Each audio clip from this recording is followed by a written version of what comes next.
Don't hold me down. Don't hold me down. Don't fight me down. Yeah. I don't even know that one. Sorry.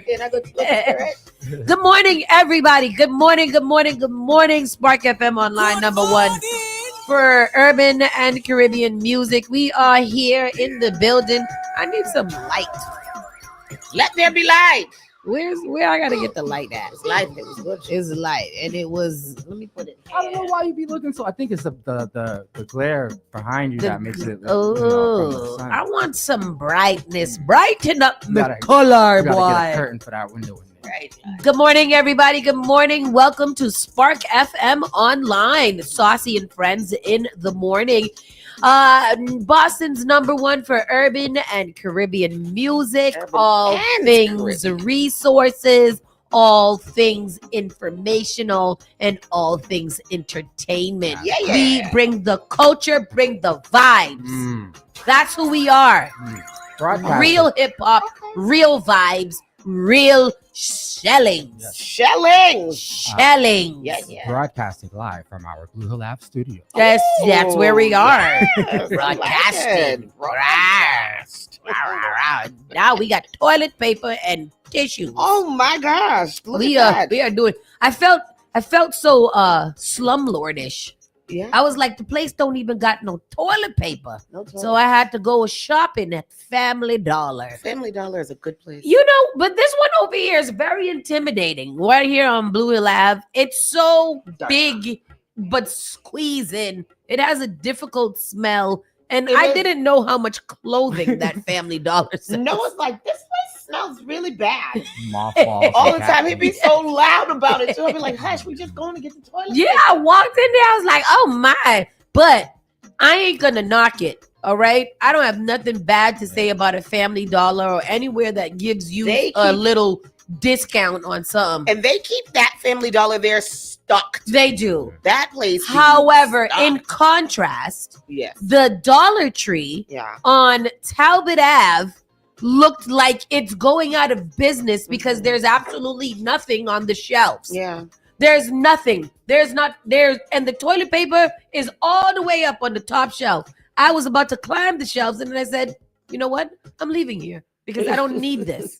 I don't need to take this foolishness. If you guys are not going to put the toilet paper on a level that average people can get to, that means that you are insulting my intelligence and my height. And my height. And I'm not a happy person about it. What is it? Toilet paper is a novelty item. It is these days. Well, at least they don't have it locked up yet. Somebody asked the other day, I'm still trying to figure out why everybody took all the toilet paper and all of the paper towels off the shelf during COVID.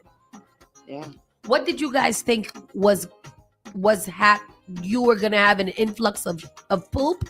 Yeah, because Like, what is it? That's what was missing. Toilet paper, paper towels, and disinfectant. And I get Right. the disinfectant Right. spray because it was COVID. But it But the wasn't- toilet paper and the paper towel was bizarre to me. Yeah. Because why do you need so many when you can still go outside? Right.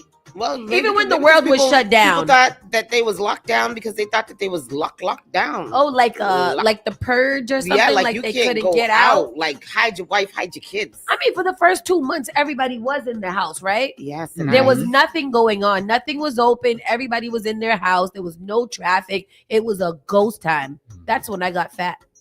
The day the earth CK2. stood still. Yes, that's when the world got fat. The world got Because fat. everybody was just inside cooking and eating. We were cooking Yo. every day. I think I made quiche and banana bread every week. Every week. absolutely did. Every You week. did. I was making like 2-3 quiches, like 5-6 banana breads. I was baking. You I was. was baking. We was making all kind of concoctions. It was crazy. And everybody found a hustle. Oh, Yeah. and we had food stamps. Yes, we did. Child. I mean, that And line money. over there by and money. and money. And money. And that was a good time for the economy. Boy. Yeah. That was you see what it looked under like when the Donald black people Trump. have money? Yeah. Oh no, who locked us up? Oh, Biden locked us up. Yes. Donald Trump. When did Donald Trump gave us money. But he gave Biden us locked up $1,200? twice. They gotta realize when black people have money, it's a good thing. Yes, it is because we spend it and we Yes. and we double it. Yeah. Mhm. Yeah. We start businesses and get crab legs, you know? Yeah, and get crab legs and invest in Cash App stocks because Yo, that's when I started investing. Yep. Yep. Cash App stocks. With that said, people, we got a great interview coming up later today. We'll be talking to Ketlin, and she does the Badass in Herstory event. This is their second year, and we'll be getting into that at the ending the Women's International Women's Month. So we'll get into that Abby, a little I bit got later. you. I'm gonna make you a banana bread, baby. Yes, make me one as well.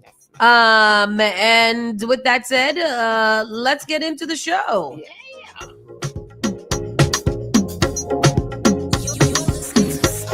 Friends in the morning with Miss Hot Sauce, Miss Tony, and Rockstone Triz. Call Spark FM at 617-272-3387. Igniting the airwaves. Spark FM. Nice. Good morning, everybody. Good morning. Let's see. What is today? What are we working with here? Today's Thursday. It's March the 27th.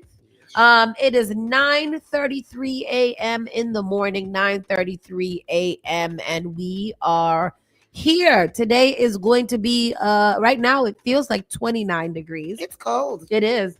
It's going to be a high of 49. Tonight it's going to drop down to 37. It is, the winds are 16 miles per hour. And we might have a little bit. Oh, the moon is a waning crescent. Oh, wow. What does that mean? Oh. That's like a finger-laid mood. Finger-laid mood. Oh, my goodness. Partly Yes, it is. cloudy conditions expected around 11 a.m. Wind gusts up to 20 miles per hour today. Yeah, it's going to be a pretty cold day. So if you can stay your black self inside, Yeah. go ahead and do that. And I saw that Do the temperature is supposed to drop on Saturday even more, so it's going to be cold. Huh? Winter's coming back. Real Yeah. quick. Winter is going to spin the block. Yeah. It was going to spin the block. Yeah. Spring is like, who all going to be there? Do you see that that meme? Yeah. I don't know if I want to come there right now. I might take a few more weeks. I would like it to come though. Me too. Just to stay at a steady 62 for the spring. You know, I mean, like and I mean a good 50. yeah, would be- 58. 58. No, Yeah, keep it- high keep it 50. 60, yeah. I'm just saying, like, if we have to negotiate, you know, Mhm. like let's go there. But I do appreciate the sun being out though. I Yeah. love seeing the sun. It really, really makes me feel Even when it's cold, you Good. go outside, Yeah. the shining sun is beating on your face, and you're Yeah. like, huh, maybe life is not so It's bad. not that bad. And Yeah. today is Red Sox opening day. Oh man, I did not wear my Red Sox gear. It's okay because they're not here. They're in Texas. Oh, Yeah, so they're opening today against the Texas Rangers. They're on the road with that. So, you know, but it's a big deal here for us Bostonians. I'm pretty sure that they're showing the game at Fenway and, you know, having a thing and da-da-da-da-da. Anyhow, y'all can check that out if you're interested in that. Are y'all into baseball? It's very long. It's so long. yeah, the thing is that oftentimes, shout out to Miss Jess, she always gives, you know, the station some firsthand to whatever. Yeah. It's fun to go It is. for the, but it's something that I would be willing to watch the whole Stay game for. for. Yeah, Right. like a little hour, Yeah. or hour and a half. You get there, you watch a couple of little innings, and then you get a hot dog and Yeah. a beer, Mhm. and then you chill and make some noise, and then it's time to go. And then it's time to go. What's the song? Take me out to There the you go. ball Sweet game. Caroline. No, Bum, bum, That one, bum. of course, Beep, but beep, beep. Yeah. when I go there, I always think of that. Take song. me It's out very to big the song. ball. Take me out to the ball game when they game. played on the organ. Buy That's me nice. some peoples and Axel. And it's a lot of focus too. A lot of peanuts focus. and Apple Jacks. Yeah. Is it Apple Jacks? Yeah, probably. Yeah, Apple. It's probably that. It's probably more so that than what you said. No, Cracker Jacks. Cracker Jacks. Yes. I like me a Cracker Jack. I They like still make Cracker that? Jacks too. Me too. But Yeah, they got they a little still make peanut and a little popcorn, a little And a caramel. prize and a prize. Do they still got We'll prize? put a little sticker in there every now Oh, and is it then. like a little tattoo? Yeah. Oh, that is nice. That's nice. Anyhow, next story. Mhm. Tributes for those skaters killed in the midair collision planned at the figure skating championship to be held here in Boston. So that that there were many people that died tragically in that. That's the one that was by the airport in DC. Yeah. So emotions are expected to run high as Boston plays host to the World Figure Skating Championships. The competition begins TD Garden on Wednesday and runs through Sunday. This is the first time the Skating Club of Boston has hosted the World Figure Skating Championship since 2016. Oh, In January, 2 skaters, their mothers, and 2 coaches connected to the club were killed when an American Airlines jet collided with a Black Hawk helicopter while landing at Reagan National Airport in Washington, D.C. Spencer Lane and his mother, Christine Lane, were on an American Airlines flight coming back from a national development skating camp in Wichita, Kansas, when their plane collided with an Army helicopter, killing everyone on board. 13-year-old Jenna Han from Mansfield and her mother, along with renowned Russian figure skating coaches Evgenia Shishkova and Vadim Naumo, were the other 4 connected to the club. That happened. Yes. Doug Zegaby. Go ahead. Yes. I have it. It's coming up in one second. 1 second. Okay. Gotcha. Y'all hang on tight. We're just waiting for the video. So Doug Zigaby, the CEO and executive director of the Skating Club of Boston, calls Spencer Lane and Jenna Han the future of the sport of figure skating. There you go. ISU World Figure Championship stage tonight in Boston. Skating community pausing to remember those who lost their lives in late January in a midair collision in Washington, D.C. Some of them were part of the Skating Club of Boston. NBC 10's Eli Rosenberg is live inside the Garden with more in tonight's tribute. Eli? JCA touching and moving memorial and remembrance here at TD Garden tonight to remember the 28 members of the skating community killed in that midair collision in late January. Skating community, of course, is in Boston for the ISU World Championships. So tonight was a chance on the first night to remember those lost. Of the 28, 6 were local, skating at the Skating Club of Boston. The governor and the mayor speaking tonight as the names and pictures of those who died were shown on the big screens here inside TD Garden. All the speakers sharing memories of those lost and a message of hope for the skaters competing, including Doug Lane, who lost his wife and son in that crash in late January. Yeah, condolences to them. Yeah, Right. I am sorry about that. That's a really, really sad and tragic story. I'm glad that they took the time to honor them, and I think that they are like big names and will be honored from forever. And that's the national figure skating thing. That's TD Garden. Yeah, TD Garden. Yeah, that's cool. I would have liked to see that. Me too. I love me some figure skating. Me too. There's so many tricks. Remember that time when Surya Bonnie, the black girl, she did that flip thing that they're not supposed to do because people be cutting their necks off for it. And she did it. She executed it excellently, but she got like points deducted for doing it. But she did that, Surya Bonnie. And then the next time she did it though, she messed up. Did she? She didn't cut off her neck though. Nah. This the black girl? Yeah. No, she did it completely. She did it flawlessly, and then she quit figure skating after that because of the racist foolishness that they was doing. That was her like final shebang. Like, okay, I'm all set with this. I'm also gonna do the hardest thing that anybody can possibly do here flawlessly and do it. I was reading about her the other day. She's a hero. Surya Bonnie? I don't know how to pronounce the name, but it's something like that. Big news. Massachusetts makes birth control and prenatal vitamins free for 500,000 patients. Go Massachusetts! Wow. The Haley Driscoll administration has implemented two standing orders allowing 500,000 eligible residents to receive free over-the-counter birth control pills and prenatal vitamins. That's all. Look at that. That is an executive order. An executive order by expanding access to birth control and prenatal vitamins for Massachusetts members in every community in Massachusetts. We're supporting people to make more informed choices for themselves. In turn, this will lead to healthier Massachusetts for everyone, Lieutenant Governor Kim Driscoll said. That is awesome. I love to hear it. Republicans are hating Very us nice. right now. Huh? Republicans are hating us right now. Oh, well, they hate Massachusetts anyway.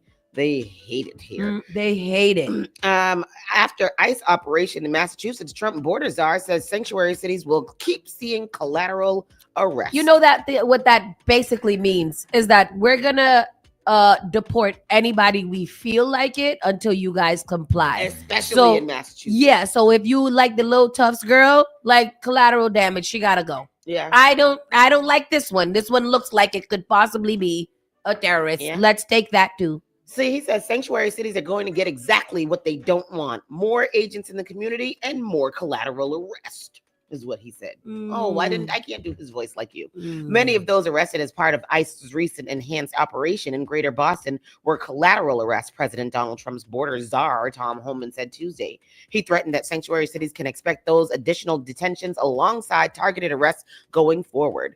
Federal agents say they arrested at least 370 people in and around Boston between March 18th and 23rd. Holman has boasted of the operation with his follow-through on promise to bring hell to Boston, targeting the city for its so-called sanctuaries policies. According to the news, Holman was asked on Tuesday outside the White House about concerns that people without criminal history were detained as part of the recent arrests in Massachusetts.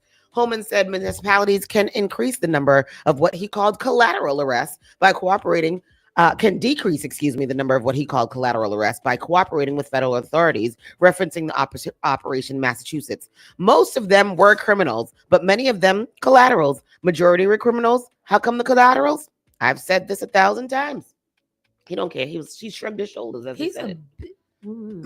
Them were actually what's called collateral arrests. He could not say, though. Yeah, Ben, border czar Tom Homan says violent criminals were in fact the target of this operation, but admits many of them were actually what's called collateral arrests. He could not say, though, how many. Homan said if someone, however, is with the target of their operation and they are also here illegally, then they too will be arrested. He added of the 370 arrests, there were murderers, drug traffickers, and child sexual predators. And he blames sanctuary policies for forcing ICE to hold raids in Massachusetts communities. And we did an operation in Boston, 370 apprehensions. Most of them were criminals, but many were collaterals. Majority of criminals. How come the collaterals? I've said this 1,000 times. Sanctuary cities are going to get exactly what they don't want: more agents in the community. I don't quite understand Director Homan's comments. I mean, we're not a sanctuary state.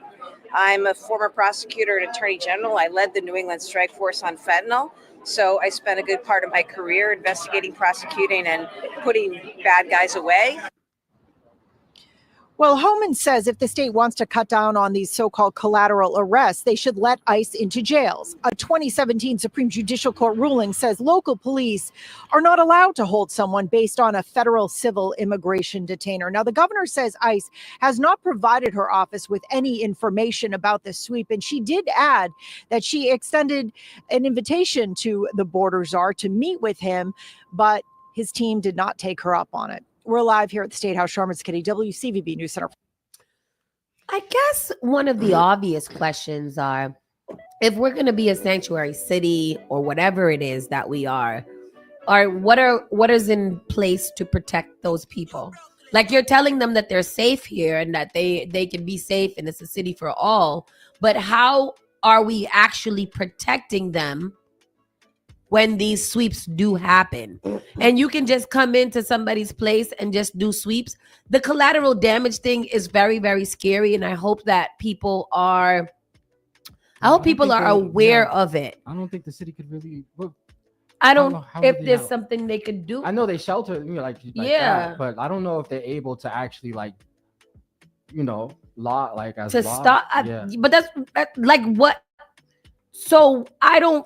If I was an immigrant here on a green card or a student visa, it would be very hard for anybody to convince me to leave the privacy of my home. I don't know if I would be able to, like that girl that go into that story about the tough student. Okay. Before, so that we can kind of put this picture together. Okay. So the next thing is after Tufts. Turkish student at Tufts University detained. Video shows mass people handcuffing her. Yes. Okay. So scary stuff. Yeah.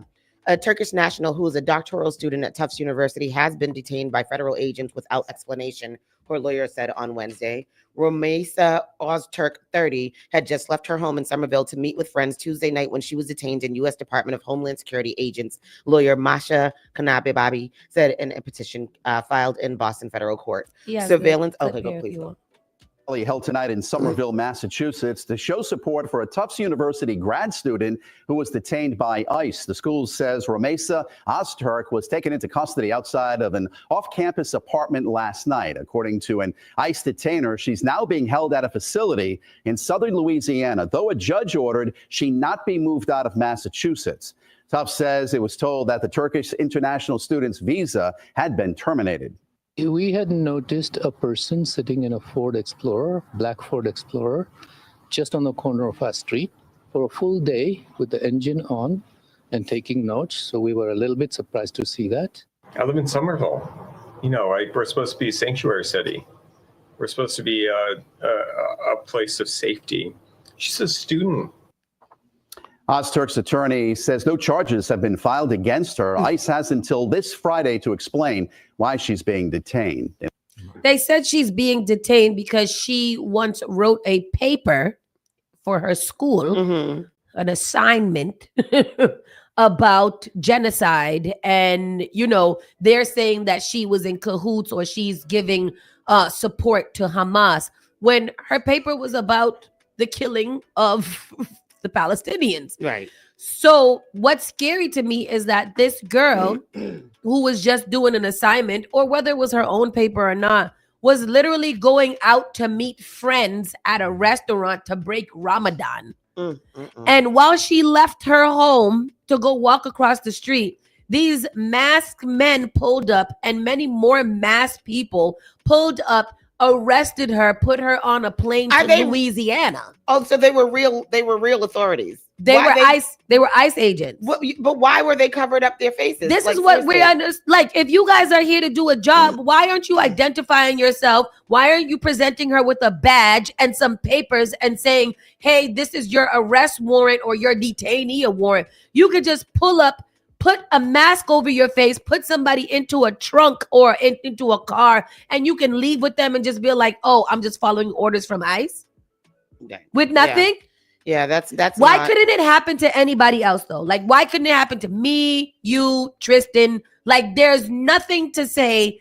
There's nothing in place to say, oh no, I'm an American citizen. I was born and raised here in a hospital. They're not presenting anything to anybody to say anything. So why is this okay? Because you know that we, obviously to them, look like illegal immigrants because we're black or brown. So I don't really understand why anybody would be okay with this. They said that her visa has been terminated. They terminated her visa when they arrested it. Like, there was no paperwork that says let's terminate her visa. They're just doing this. It's scary. They're saying that the children are not going to school. They're not going to appointments. They're not doing anything, and that's crazy. Yeah, that is crazy. Scammers allegedly had a Newton woman deliver over 400,000 in gold bars, and now one is charged. So let me ask you a question. Read the story before I ask my questions, because I think that everybody will have the same questions as me. The 72-year-old woman, liquidated hundreds of dollars from her retirement account to purchase 15 gold bars. A New York man has been arraigned in court after allegedly defrauding a 72-year-old Newton woman out of more than $480,000, officials say. Vishal Kumar, 23 of Queens, is charged with extortion, larceny over $250 from a person over 60, and conspiracy, according to a statement from the district attorney's office. At or around December 4th, the woman received a call from people claiming to be agents from the Drug Enforcement Agency. According to the statement, they reportedly told her son had opened 22 accounts in her name and that she was responsible for $2 million in those accounts, which has been used in illegal drug transactions. They could have told me that. For a Queens woman, all that glitters is not gold. I've got to warn you now about a scam. It involves gold coins and bars. And listen to this, it drained nearly $700,000 from her account. Yeah, Better Get Baccaro describes how the scam works. Here's News 4 consumer reporter Linda Baccaro. Last May, Eva Rothman was online searching travel ideas when she says her screen froze and she got a message instructing her to dial a phone number. They said my social security number was compromised. Eva tells us the person on the line said they were with the Federal Trade Commission. Anything you have that is connected to your social security number would be lost. He did say that he wants me to get gold gold bars and gold coins because I said, why? And he says that it's safer and it's a good investment. So Eva began wiring money out of her accounts and buying gold bars and gold coins, $305,000 worth, $249,000 worth of gold, and $123,000. She was instructed to hand over the gold to someone who met her in front of her Forest Hills apartment building, and they gave her this receipt saying Treasury Department. And she hasn't heard from those callers ever since. The bank used to tell me that you should, because they know with such an amount, they kept asking me, was it a scam? And unfortunately, I had to say no because I was under surveillance, supposedly, and I was just scared. The gold bar scam is a type of fraud that convinces its victims to convert their money into gold for safekeeping. Often the scammers will impersonate government officials, like in this case, the Treasury Department and the Federal Trade Commission. So that's the NYPD. We asked the New York City Police Department about Eva's experience, and they say there's a report. That's crazy. I just, Reminds me of somebody Beekeeper. needs to be watching over these old people. Yeah, man. Because old people, I understand that y'all are the most vulnerable and your low-hanging fruit and whatever. But it's just really not, it's not smart. It's not even realistic almost, Second of all, if I was 72 years old or in my elder years and anybody called me and told me that I was responsible for whatever, sir, I don't have much time anyway. I don't know what to tell you. I'm also not going to the bank to get gold bars. Can you excuse me? What?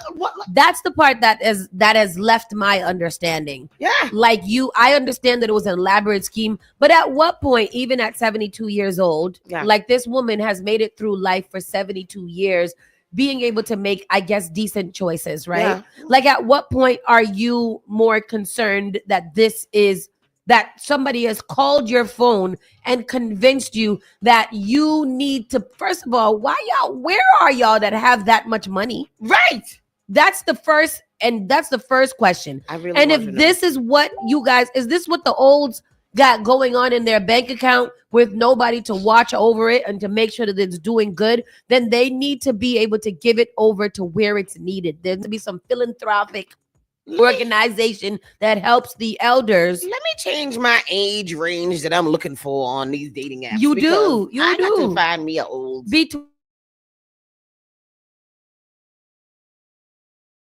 66 and 81 is the age range that you should be looking That's in. so hard because they be looking at me too, but I'd be like, sir, my daddy is your same age. It's fun. Your daddy don't got the kind of money that he got. I don't know about dating. Look at my aunt's in the building. Good morning. Yay! Thank you, Samantha. Yay! I'm so excited. Me too, but however, yeah, I'm still not changing anything into gold. I'm not changing a damn thing. You think I'm gonna go run an errand for you? Sir, Exactly. no. I'm not doing it. A lot of people right now, though, that's the thing right now. Hey, A lot of the people right now, they're getting their gold from the stock market and all that because of the good morning, because of the state of the stock market. They're taking their gold, they're taking their money because they want to have their assets. But I would like to make that decision myself. Yeah. I don't want somebody to call me on my phone and tell me I owe all this money to go take my money out the bank, transport it into gold, and then drop it off for me. It reminds me of the Beekeeper movie. Another scam that I heard about yesterday. One of my friends posted this on Facebook. She said, I really hope this post reaches all of my friends in the Boston area. I was almost just scammed by someone impersonating a Boston police officer by the name of Sergeant Moore. The caller ID on my phone showed that the call was coming from the city of Boston, and they went as far as telling me to plug the phone number into Google to confirm it. This is what they encouraged her to do. The number is 617-343-4270. They claim that I missed a court date and that I had been subpoenaed for and therefore had 2 citations that could easily turn into arrest warrants, one for contempt of court and the other for failure to appear.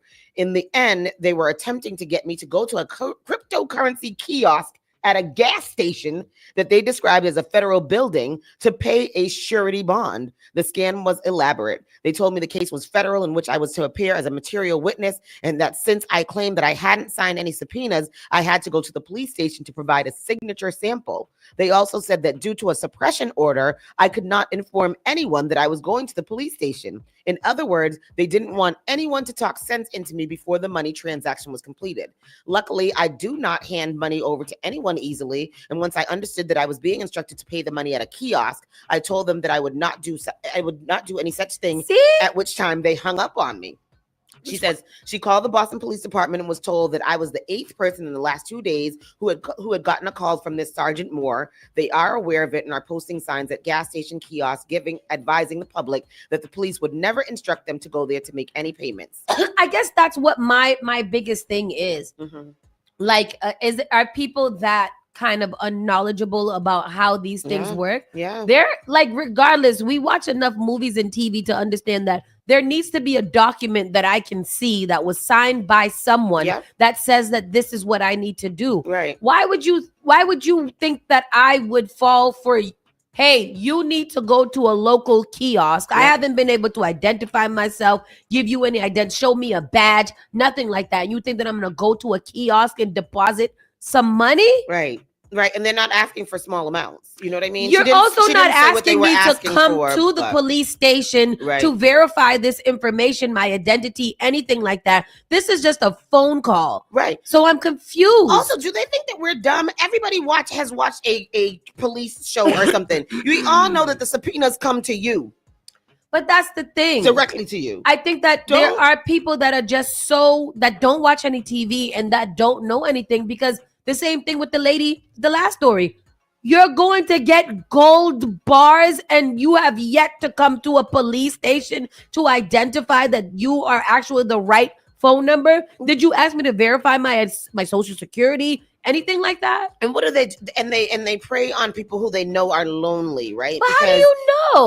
I'm asking. That's a question. Yeah. Because older, you know, and naive, older and lonely, and I wonder if they no do family. like no family and all that. Because if you had to do something like this, like the first thing I'd probably be like, Danielle, guess what? Somebody called me and told me that I need to go get some gold bars. They ain't gonna target me anyways. I got 52 some of cents these in my bank scammers account. are very But elaborate. I guess that's what I'm like.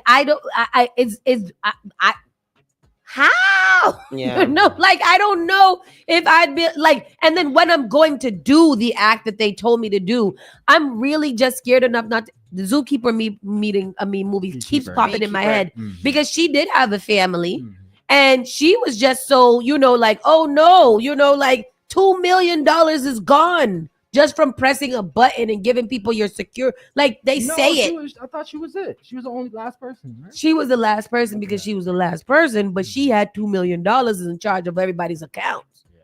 Like, if I'm in charge of everybody else's accounts or an organization's account, there's nothing to make me think that I should give you my password over the phone. Horrible. I don't know. Horrible work. I'm not clicking no link either. Me either. Me either. Anybody that I owe money to, you just gotta wait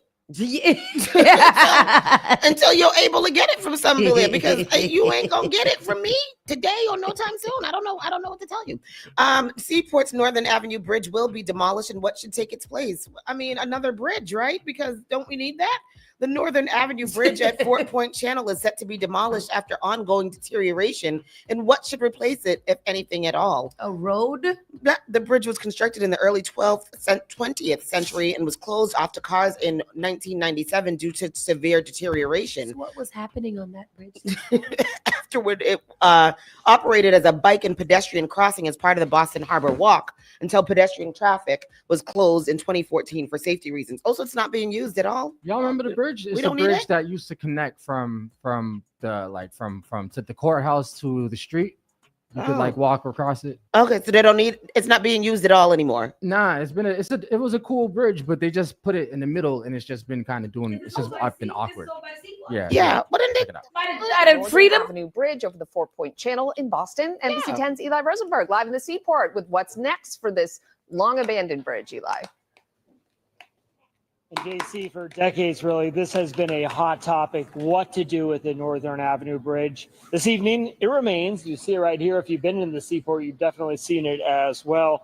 But this city says this bridge is no longer safe. It has to go. So work to demolish it is getting underway. But I mean, why would you In an area of modern high-rises and new development, it is a bridge that has struggled to stand the test of time. The Northern Avenue Bridge has long been deserted, and now this once thriving connector over the Four Point Channel is on its way out. I moved here in 1990 and have been following the bridge since then. Steve Hollinger is an inventor and artist, and the person behind the popular Fort Pointer page on X, where Hollinger chronicles news in the area. I was a proponent for preservation for most of my life in Boston, but at this point, I mean, it's seriously neglected. I think most plus-year-old bridge piece by piece. But not everybody supports the idea. The Boston Preservation Alliance saying there are only about 120 bridges like this left in the United States, adding it would like to see the bridge saved and rehabilitated. The Northern Avenue Bridge has been closed to car traffic since 1997, and pedestrian traffic was banned more than 10 years ago due to safety concerns. And since, there have been countless meetings on what to do with the bridge, from building a new vehicle. If it's not being used and it's just there in the way, then take it away. It doesn't. If we don't need it, we don't need to replace it with anything. I agree. Just take it away. Yeah. And demolish it, and then it would just be open air, and that's fine. Right. Why the city can't get right with bridges? Not a problem with all the bridges. That's true. That we need, except for this one, because we don't need it. But I do remember walking across that bridge. It was a dope bridge because you could see, you're walking across a little water. I remember when I was a kid. I mean, but that's what all bridges are, to go across water. No, but it was like an old bridge. Like you could see the water like while you're walking on it. I don't know. Take it down. Just Dash take it with down. that. Yeah. Because what is it doing? Is this it sitting out here in the middle of the water right there in It's the just picture? in the middle of like when you go to the boat rides, it just looks awkward. It's just this big piece of metal. You can take it out of the way. It's in the way of the boat rides. Get out of here. Anyhow, so that's that.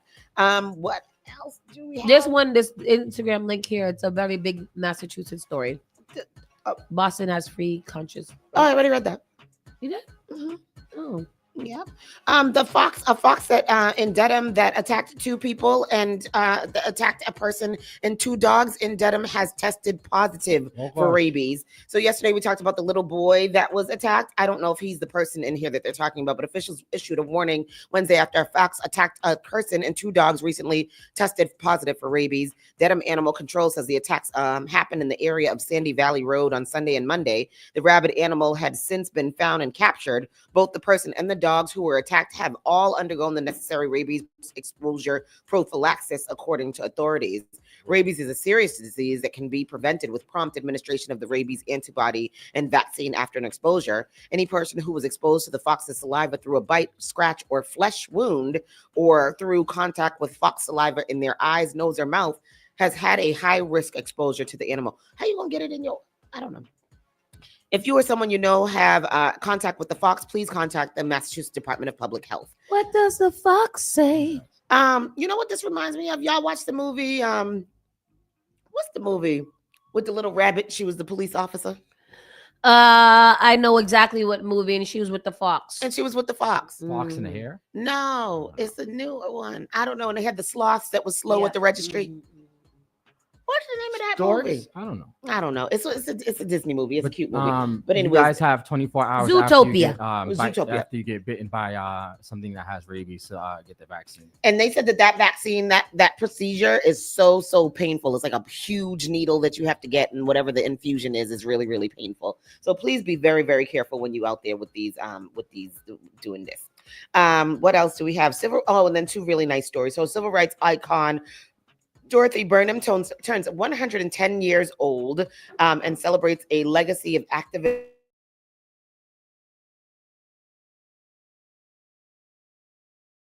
in Boston, one city rights activist, scientist, and mentor, surrounded by generations of family members at her home in Jamaica Plain. Burnham reflected on her life's journey filled with advocacy, education, and unwavering optimism. Burnham, known for her contributions to social justice and science, has been described as a freedom fighter, teacher, and mentor. She's adorable. Adorable. Oh my goodness. When asked about the secret to her long life, Burnham gave all the credit to her loved ones, only because I had a family that cares, she said. And there's pictures here from her birthday party. From her early years during fighting for civil rights to shaping young minds as an educator, Burnham's legacy continues to inspire new generations. And at 110, she remains a living testament to resilience, love, and the power of community. I love it. She's beautiful. I love it. Very, very nice. And then this other nice story about a local business right here, Chez Vu's Roller Rink. Alvin Ailey dancers bring movement to Chez Vu Really? Rink. Yeah. So over the years, the Chez Vu Roller Rink has, when not fulfilling its roller skating mission, has been host to numerous big name performers in the entertainment industry. Add the Alvin Ailey American Dance Theater to that list. As part of the celebrity series of Boston, the troupe's dancers traveled across the neighborhoods of Boston last weekend to give performances and clinics, fulfilling the renowned company's mission of bringing dance back to the people. One of the key stops was Dorchester Chez Vu Roller Rink on Sunday afternoon, where two retired dancers, Renee Robinson and Amos Mechanic Jr., led some 145 participants in a clinic that familiarized participants with the company's most famous piece, Revelations from 1960. I love this. Yeah, Alvin Ailey is not necessarily going downtown or to the seaport and places that might not be accessible to everyone, said the event's MC, Courtney Boston. We've had these programs in our neighborhoods, in our backyards, so our young people can be inspired by these amazing dancers. And that's really awesome. I didn't hear anything about this, but that's really, really, really cool. Have Alvin Ailey at Chez Vu. Quick announcement here, but shout out to the family guys, because I've known them for quite some time, and The those Chez are Vu family? Yeah, the young men, Papa, what's his name, Daniel? Derek. Yep. And also shout out to Manny. They've been doing a hell of a job with the rebranding. They really are. And Soul Chez Vu's is now doing Soul Food Sundays. Soul Food Sundays, and the food looks amazing. Wow. Chez Vu do got a good chicken anyway. They got good. I don't think I've had anything from Chez Vu's that has not been great. The chicken tenders, the French fries, the elephant ears, the onion rings. It's yummy. It's nice food there in Chez Vu. Mac and cheese look crazy. One sec, Tony. My name is Amos Mechanic, and I am a teaching artist and former member of the Alvin Ailey American Dance Theater. And I am coming to you live from the Ailey Studios to invite you to join me and legendary dancer Renee Robinson as we come to your city to conduct free dance workshops where we will celebrate the legendary, iconic choreography of Revelations. If you'd like to join us, RSVP at celebrityseries.org. Cool. So they did that last Sunday, and I would have went out to that. I would have went to that had I known about it. Me as well. That is really, really cool. I want to give a big happy birthday shout out to Tony Sedano. It is his Happy birthday. birthday! Happy birthday to happy birthday. Happy birthday. And it's also Abigail's birthday, so happy birthday to you too, Abigail. Happy birthday, Abigail. And so now we're going to take a quick commercial break. When we come back, we've got something very, very exciting for you. An interview with our good friend Ketlin from Her Story. Badass in Her Story. Badass in Her Story. So we'll give a quick commercial break. Be right back. Saucy and Friends in the morning.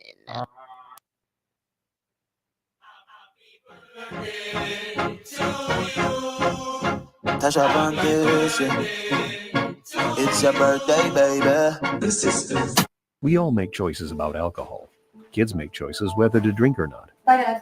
Remember, I'm going to Alex's party tonight and sleeping over. Hey, remind me about that party again? And adults make choices whether to talk about it. That's true of parents and every other trusted adult in a kid's life. Kids want to know our expectations, and they want honest answers in everyday conversations. So talk with your kids and help lead them on a positive path, because when you talk, they hear you. Learn more at underagedrinking.samhsa.gov. You are enjoying the miracle of radio. New England's #1 urban Caribbean music. Radio. Spark FM. Praise the Lord, City of Boston. This is Brother Chris right here on Spark FM. Come on, sing it. Bringing you Sunday morning worship each and every Sunday morning, 6 to 10 a.m. Let's get our praise on.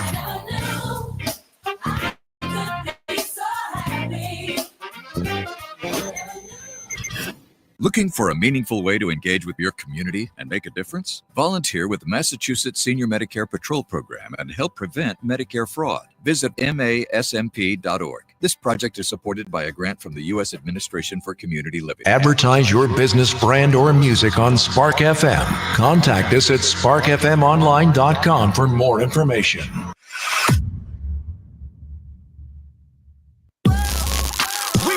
Boston's new home for urban Caribbean music. Spark FM. Spark FM. Playing all your favorite hits from reggae. Spark FM. If you no mess with the way you are gonna see a million. We got the Congo long just like the Amazon. Spark FM. I do the life and not easy. No say we are for win. Walk with the camera like Jesus. Soca. No one said Hip hop. yeah, we on and we going crazy. R&B. You could do damage. You could do damage. Afrobeats and much more. Spark FM. Spark FM.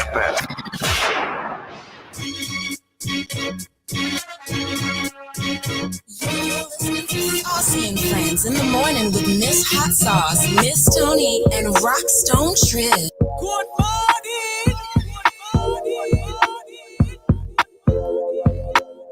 Spark FM Online, number one for urban and Caribbean music. We are back in the building here on Saucy and Friends in the morning.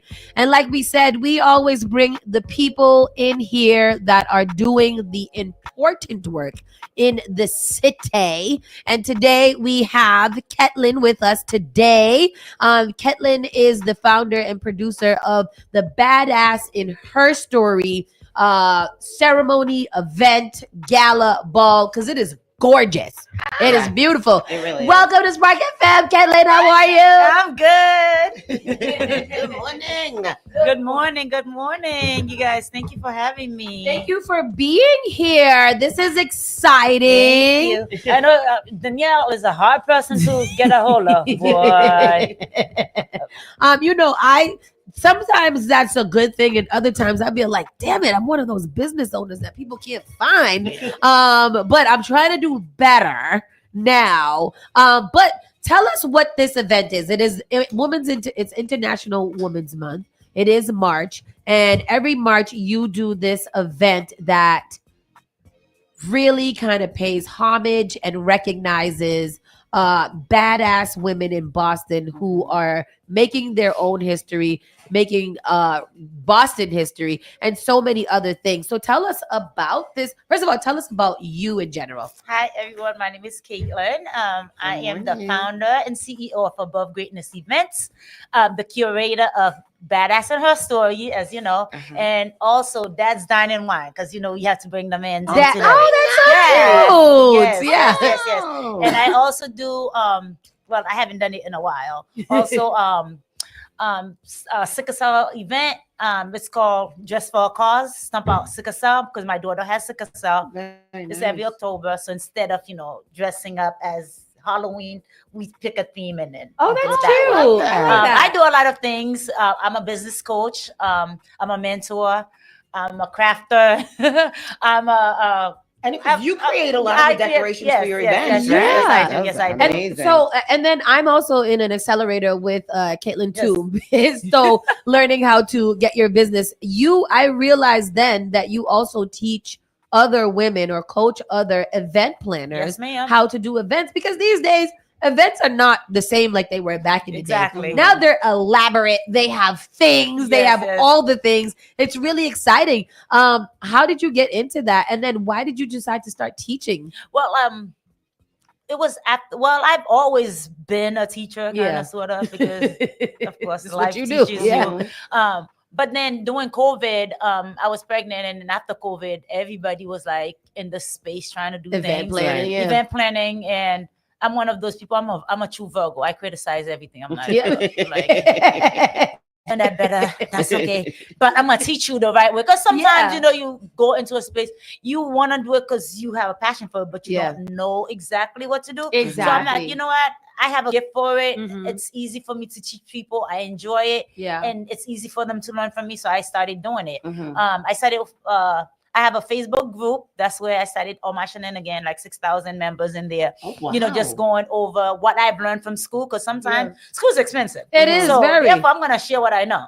So that's Make how a little coin off. that's how it started, and then I started teaching balloons, and then it went into the full plan event planning, where now I take people on for a month at a time and just teach them everything from start to finish, and then they get a certificate. I That's really think that's cool. important that you're teaching people how to actually like financial freedom. Right. Because if you start a business and it's successful with good teaching, and that's something that a lot of us entrepreneurs need, is some subject matter experts to kind of tell us what to do, because we don't often know. So the classes are amazing. Going back to this event though, what made you decide to do this? So I used to do conferences. Like I used to have a conference called Powerhouse Business Connection Retreat. And then I noticed that everybody was doing retreat, because it was like, okay, I'm teaching the same thing and the same women are in the room. Like, it's like people are hopping from conferences to conferences. Yeah. It's like, yo, you just came to my conference. You went to her. We thought What do the you do? same thing. Yeah, what exactly. are you doing? Like, I'm like, and it felt like you were like, it always felt like you were competing with other women. So I'm like, you know what? I'm okay with people bring me on to their platform to teach as a teacher, as an instructor. I'm fine with that. I'll leave the planning to you guys. And I noticed that, a lot of the people, my friends, they are business owners, or their mothers or their sisters, and they're doing all this stuff behind the scenes. Yeah. You know how social media make it seem like, hey, mad it's all easy. good. Everybody be thinking that I have mad money, because because I be posting and teaching people I charge this, right? But it's not. They don't see what's behind the scenes, and I've seen it, like hands on, what my friends go through, like. White people, I'm sorry, I love you guys, but I love them. That's what's like. Whenever they do something, they don't care if they move the pen. Like, good for you. It's an award. But us, Black women, the Black community, we do 1,000 things right and do one thing wrong, and they drag us. And Jazzy Crockett. Exactly. So I noticed that some of my friends was going. I'm like, you know what? I need to let these people know that I see them. Like, you guys are inspiring me to do great things, even though it's hard for you. I'm not sure. I thought I was going through it. You're suffering. Walk a mile in your shoes, but you're making it look good. And people are thinking they're not singing. And then I had a conversation with my friend. I'm like, how do you feel? He was like, I don't know. I'm like, well, I'm gonna do this. So I decided to just. Just do it. I'm gonna give them the flowers right now while they're alive, and just let them know how great and they it's are. Beautiful flowers. Like, I remember I was honored last year for this award, and coming into the place, like, your whole attitude changed, because you're like, wow, I'm being honored and somebody cared enough to make it look beautiful. Like, you're stepping into this enchanted.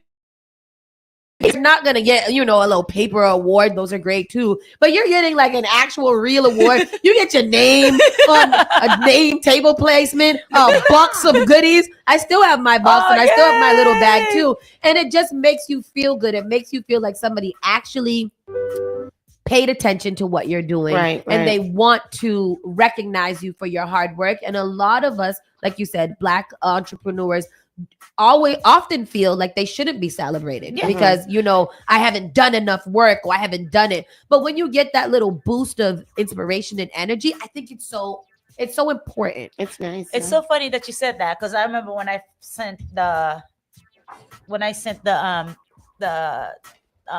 invitation out to my friends the first time I did it. The reaction was just like, I'm like, what do you mean you don't think like you should be getting this? I'm like you think that I deserve an award? Yeah, I do.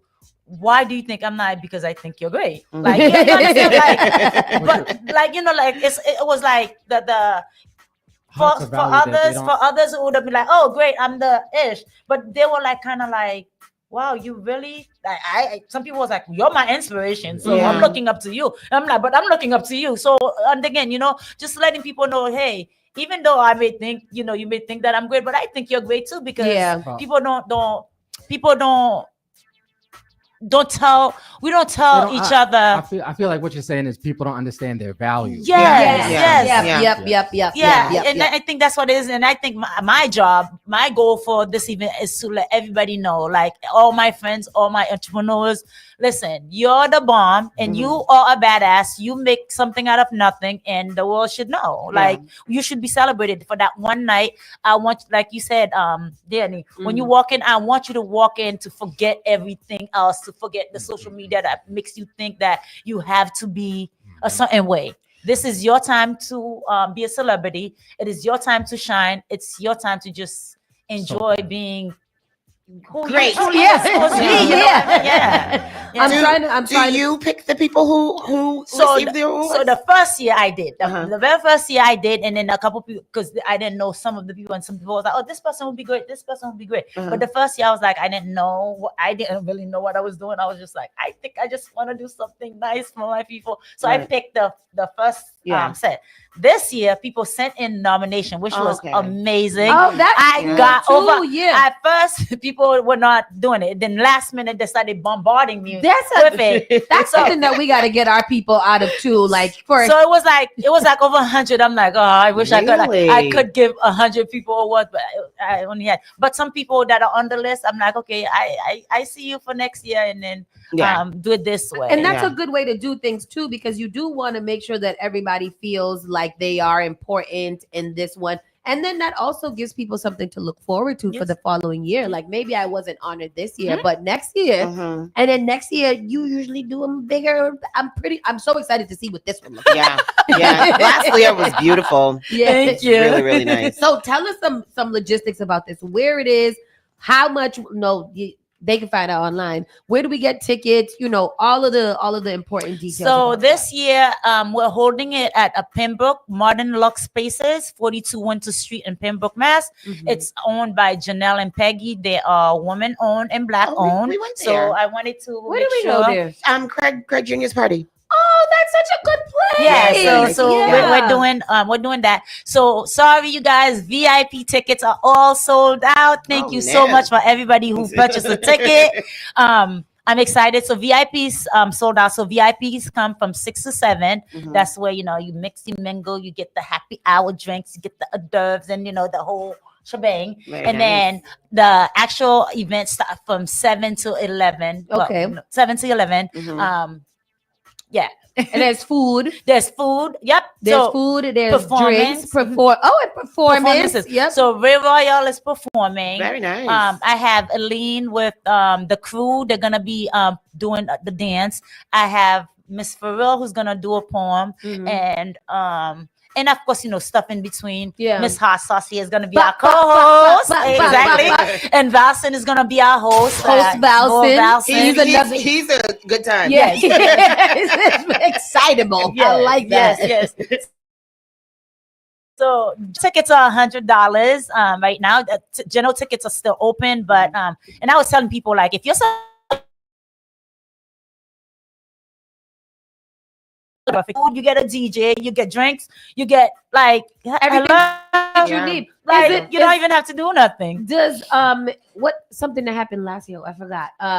Panel discussion. Are you doing panel this year? So too? This year, because people were like, we didn't have enough time for dancing. Oh, okay. So I'm like, that was true. After it was so funny because when the event was over, people literally kicked off their shoes and they just started dancing. They never stopped. No, you see, this year is better because last year, seriously, I blew my my itinerary. I was just like, when you start something, it's like having a kid. You're so excited that everything already's there. So you're supposed to do that, but then you run into that was me. I was like, and I just kept on rambling up. This year it was like, okay, I'm like, okay, I got it. You gotta stick to this. I already got a template from last year, so this year I'm ready. And that's the good thing about doing events over and over again, is that you learn from the last one. Yeah, you're able to kind of intentionally do exactly what you set out to do. Yes, that first year is always a learning experience. the test year. It was great though. It was great, but it felt like it was just like but I had so much fun. And then the keynote speaker is actually one of our past honorees. You remember Precious? Yes. The one with the she was she took off her she made me cry last year. Me too. Yeah. I'm like, listen, that's what we need. We need people to show our true colors. Sometimes real emotion. We're always wearing all these clothing on us that carries like to see somebody that's like she's big, she's speaking for all these, and for her to be able to be vulnerable in front of all these people, right? It's like, and you're looking like, okay, you got that. You're powerful, and that's what you need. You want to leave these events feeling empowered, feeling motivated, and if you didn't have any inspiration or motivation before that, these kind of events, really kind of, I guess, reboot or restart, like whatever. I know that hosting this event is going to be good for me to see all of these, really motivational women out here receiving these awards and doing good things. It kind of puts you in a mood of, okay, if they can do it with everything they have going on, I can still do it too. So, it's not only good for the attendees and for the honorees, but it's also good for the different vendors that are supporting these things too. It's super awesome. And I just want to add too, so the whole premise behind Badass and Her Story. So what I did personally, the way to be able to pick how everything's going. So we kind of go back in history, like, how it says history. So the idea is to go back in history and look at the woman in history that made an impact, right? Yeah. So I'm learning a lot. There are some, I'm like, you only see what they see you on TV or whatever. Exactly. And I'm like Rosa Parks, Harriet Tubman, Madam C.J. Walker, Shirley Chisholm, Tina Turner. You're learning about all these things that these ladies go. You're like, dang. Speaking of Madam C, the other day when I was feeling super down, I had to turn on her Netflix series thing. Do you still have your book? I do. I sure do. And then it was so funny because I think that's what made me turn it on, because I was like, I need to see that this woman went through so much to become, the first Black millionaire in Boston, not in Boston, everything's Boston to me, like ever. So, like that type of motivation, sometimes you just kind of, again, you need to see people doing it so that you can feel motivated to keep on doing it. Tristan is circulating some of the honorees and some of the people that's going to be at this one. And that, like, seeing some of, people that I haven't even heard of and don't know what they do, hearing their stories, it's very great. Yes. Like, I didn't know she did that. Very nice. So this year, last year, we paid tribute to Madam C.J. Walker. This year, we're doing Shirley Chisholm. Listen, they don't give you a sit at the table, bring a damn folding chair. Hello. Listen, honey. Hello. So, especially for everything that's going on now, just letting you know, like, listen, you guys are resilient. Like, don't allow people to tell you about your greatness. Know about your greatness. Like, you really don't have to give me a seat. I can make my own. I can make my own. I can build a whole damn table. Exactly. Like, don't play with me. So that's why I wanted to kind of showcase her, Shirley Chisholm, and all the people it's not even intentional. It just so happens that it falls into that category. So and I'm Shirley excited. Chisholm was a Caribbean woman as well, and I didn't even know that until I watched the movie on Netflix. Yeah. Like, wow. So You said one thing that stood out to me earlier. You said it's the importance of collaborating versus competing. Yes. That's something we definitely have to value. Yep. Oh yeah. Because I'm like, if I'm doing this, you're doing that, and like if that's what you're passionate, baby, go ahead, bring me on. What do I need to lift? What do I need to wash for you? How can I help you? How can I assist you? Because sometimes, it's how they say sometimes it's better for you to let go than hold on to the rope. So, because in order for you to grow, you need to learn how to work with other people. So I'm like, okay, I'm trying to do this conference that's costing me more money. No, I'm not. Instead of wasting that money where people are just coming in, let me just, after you've done all this stuff, honey, come over here, let's party. I love that. Let's have a party over here. So that's what I want to do. Celebration of life while you're alive. That's amazing. Flowers. Exactly. I love this. Caitlin, thank you so much for doing this. and for this event. Again, it's something that's super powerful. It's International Women's Month, and this is how we're going to end it. It's on Saturday, March 29th. And it is this Saturday from 6 to 11. Make sure that you guys, VIPs are already sold out. Yeah, so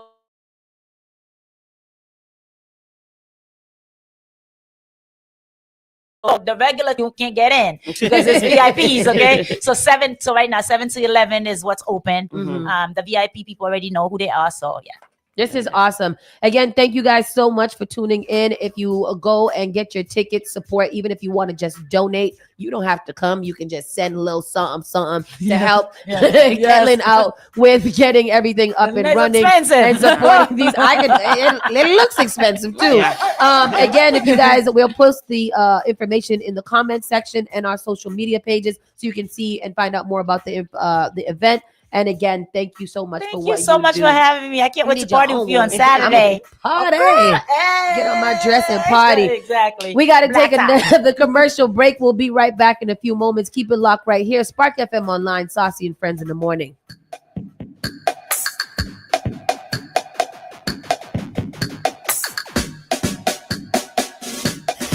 What is this, Doctor? This is the Spark of New England, Spark FM. Bringing the heat back to the airwaves.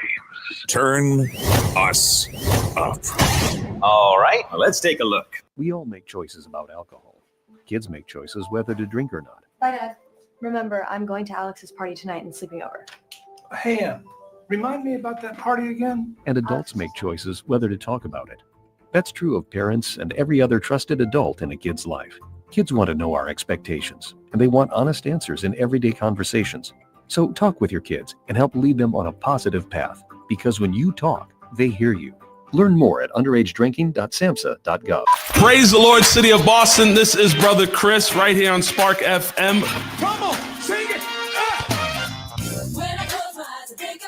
Bringing you Sunday morning worship each and every Sunday morning, 6 to 10 a.m. Let's get our praise on.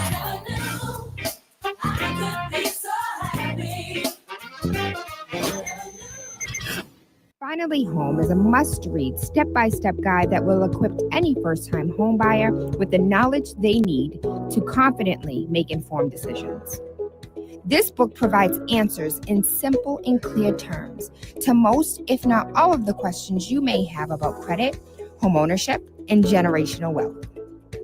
Finally Home equips the reader with the confidence to be engaged with the home buying process without feeling vulnerable or exploited. Tailor-Made Real Estate Easy is not just a catchy hashtag. It is real estate agent and radio personality Taylor Andre's goal. A goal to simplify one of the most challenging processes you will go through as an adult. A goal to educate you properly on credit and teach you the strategies to finding the home of your dream. It is not just a good book or an easy read. It is the secret to a seamless home buying experience.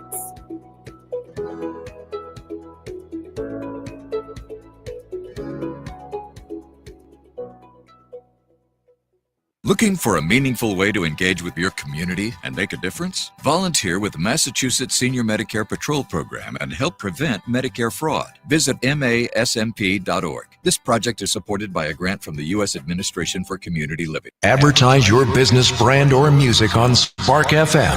Contact us at sparkfmonline.com for more information.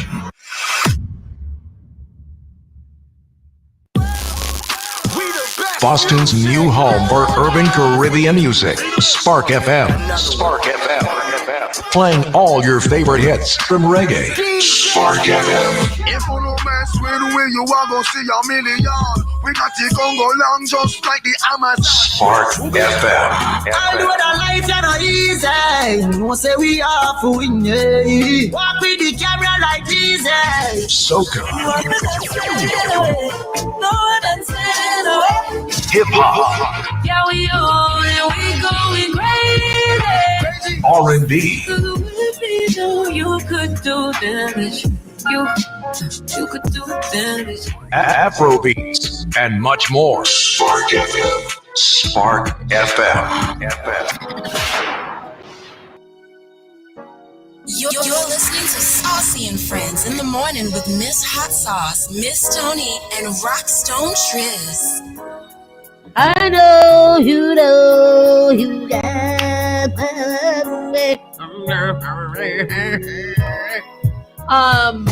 this Keith Sweat, right? Yes, it is. I thought we was gonna sing like the morning. the next time I do it. Okay, next time we're gonna sing it. It's We Keith did a Sweat. What and am I? Cut Close. The girls are called Cut Close. Who? The girls that sing in the song too. Oh, Yeah. Wasn't something happening with one of these people who got arrested the other day who did a song, or did he die? I was hearing on the other radio program. Somebody. You said it yesterday too. What happened? Somebody got arrested. Nobody. Yes. Good morning. I see what you did there. I see what you did there. It's time for our national news. Let's pick around because I just. Oh wow, that's quite a lot. So, this U.S. attorney that died. What was the story with that? So what she resigned. So this is the national news. Former U.S. Attorney Jessica Aber's cause of death is revealed by the family.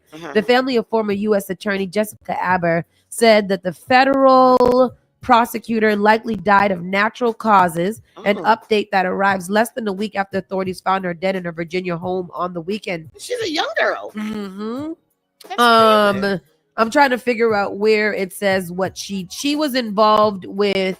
Career federal prosecutor, oversaw significant legal cases for the Justice Department, including those securing convictions for the MS-13 gang leader, the former governor of Virginia, and more. She began her career. I don't care. Why did she? How did she die? She resigned from her position as U.S. Attorney for the Eastern District of Virginia as President Donald Trump took office. U.S. Attorney Eric Siebert, who currently heads the Eastern Division of Virginia, said in a statement that he was heartbroken beyond words to learn of Abner's passing. I think someone killed her. You know what? Because I was going to say, we watch these shows and movies on TV, right? And in those presidential shows and things like that, there's always some plot that the president sends for somebody to get killed or something like that. Do those things really happen? Or, I mean, those things This is it really right happen, here. right? It's this story. She served as U.S. Attorney for most of the Biden administration and then resigned the day President Trump took office. More now from ABC's Alex Prochet. Tonight, an investigation into the tragic and unexpected death of a former U.S. attorney in Virginia. Any additional units to assist fire for the cardiac arrest. Female found in bed, unresponsive, not breathing. 43-year-old Jessica Aber was found unresponsive inside her home by Alexandria police Saturday morning. Sources tell ABC News so far there's no indication of foul play and that the death appears to have been from natural causes. The state medical examiner will determine her cause of death. Attorney General Pam Bondi posting to X, "The loss of Jessica Aber is deeply tragic. Our hearts and prayers go out to her family and friends during this profoundly difficult time." Aber was appointed by former President Biden as the top prosecutor in the Eastern District of Virginia in 2021. She and her staff of roughly 300 prosecuted a number of high-profile cases, including cyber and drug cases. She also prosecuted war crimes in Ukraine. We at the Eastern District of Virginia are proud to stand with the Criminal Division as part of the Department of Justice's efforts to hold perpetrators of war crimes violations accountable. Aber resigned January 20th of this year when President Trump took office. Her successor at the Eastern District called her a mentor and a proud Virginian since high school, saying that she loved the Eastern District and they loved her back. Lindsay? Our thoughts are certainly with her family tonight. Alex, thank you. Yeah, they killed her. Yeah. I stand by that, and that's how I feel. Why they kill her? Because she was like, because she was one of Trump's. She had something to do with Trump's prosecution at some point or the other. And you know that he just recently secrets about something. He just recently took off clearance for like Biden and Kamala and everything like that, so that they can't have no security on him. Which I don't know if that is legal to Legal do, and lawful, but yeah. we don't know anything that's legal right now. Everything is just whatever it is. Yeah. Trump asked Supreme Court to cut for the to cut teacher training money as part of an anti-DEI push. I'm not sure why we are so against DEI in all aspects of life. Is that the most important What thing? is his beef with the Department of Education? I really just don't understand He that. said he loves the uneducated. It is a long game to make sure that America stays stupid, unable to comprehend history, read books, and that they can shape the new American brain to be exactly what they want it to be. And I'm not even being a jerk. I'm not even being a jerk about it. Like, that's what he's doing. He wants his most followed supporters are uneducated white people that literally will not do any research to see if he is right or wrong, and all they do is hang on every word. If he can get the rest of the country to do the same exact thing, he's up one again. Now I got the country, I got the government, and the stupids with me. Like, I'm outside with it. Wow, that's These crazy. people will literally go to the Capitol and cause violence and harm to officers. I'll let them go. They have no idea what they're dealing with, or what they're saying. They're just stupid enough to just do what I say. It's awful. That's awful. He's It one of the sounds biggest crazy. con men that ever existed. I was listening. What was that? On the internet, you find all kinds of things. And one of the things that I was reading is how they are changing the history books. Like, in one of them, it said something like, after, slavery ended, there was some men, or segregation ended, there was some men who really felt that they needed to, defend their families and their country. And those men, those very responsible men, are known as the Ku Klux Klan. I think I saved it somewhere, but Yeah. or TikTok or something like that. One of these, documentarians and whatever. But they made it seem like the Ku Klux Klan was a group of, salesmen and businessmen that formed a group in order to protect themselves against the now free constituents of the land, or something like that. Yeah, I'm gonna find it. Now you're making me want to read the next story so I can go find it. I don't believe Are you. you stupid or something? Stupid does, sir. A tourist submarine sinks off the coast of Egypt's coast, leaving 6 dead, officials say, while 38 people are rescued. Awful story. In Cairo, a tourist submarine taking dozens of people, mainly Russians, to see the Red Sea's coral reef sank off the Egyptian resort town of Hurghada, leaving 6 people dead and others injured, 2 municipal officials said on Thursday. Emergency crews were able to rescue at least 38 Russians. The Russian consul in Hurghada told the country's state news agency. The report said 14 of them were hospitalized and the rest returned to their hotel. Russian and Egyptian officials did not immediately say what caused the submarine to sink. Oh boy. Wow. I'm not, for some reason, submarines are just not my favorite mode of transportation. Wait, you wouldn't go on a submarine? I feel like I would go on a submarine. It's actually rated the safest in the world. Really? Yeah. Submarining? Out of all travel, yeah. Really? Well, Wow. think about it. Trains, planes, Automobiles. helicopter, all that. Yeah. They can get knocked out the air, but a submarine is already out of the air. But what about drowning? What if the submarine sinks? Like how it did. It did, right? That wasn't a submarine. Let's be honest. No, that was a balloon. This submarine that I'm talking about now sunk. Wait, this one sunk. Yes, the submarine sunk. Not the Mackie. Yeah. While submarines can offer a unique travel experience and are generally considered safe, they are not necessarily the safest mode of travel compared to other methods like ships or airplanes, as they involve inherent risks associated with underwater. I mean, there's many things that could happen. Loss of air, sinking, a blow up. Yes, that's where imploding. That's where all the missiles go first, is underneath the water. Right. I don't believe Tristan. Anything he says is a lie. I was convincing though, right? Yeah, you were. You were. And I was like, oh wow, really? Because I was even logicalizing it too. Like, you're right. Because submarine can't fall out the sky, so that's why It's delivery. It's the delivery. Delivery. Yes. Anyway, y'all is crazy. A doctor has been charged with attempted murder after trying to kill his wife while they were hiking. No, boy. Why you do that? If you just leave her. I don't understand. A 46-year-old doctor was charged with attempted murder in the second degree Wednesday after he allegedly attacked his wife while hiking in Oahu earlier this week. So you paid for a trip for y'all to go to Hawaii. What took her hiking and then tried to kill her? Gerard Conant, an anesthesiologist, was hiking with his wife Monday morning near Pali Lookout when he attempted to push her off the trail and then struck her multiple times in the head with a rock. God damn, he wanted to end her immediately. 2 witnesses saw the assault and called 911. He did it in front of witnesses? In front of witnesses without confirming her name. The Honolulu Emergency Services Department said it treated a 36-year-old woman for head and facial injuries after being assaulted, and she was transported in serious condition to a local emergency room. They have reached out for the hospital on an update, but no update has been made.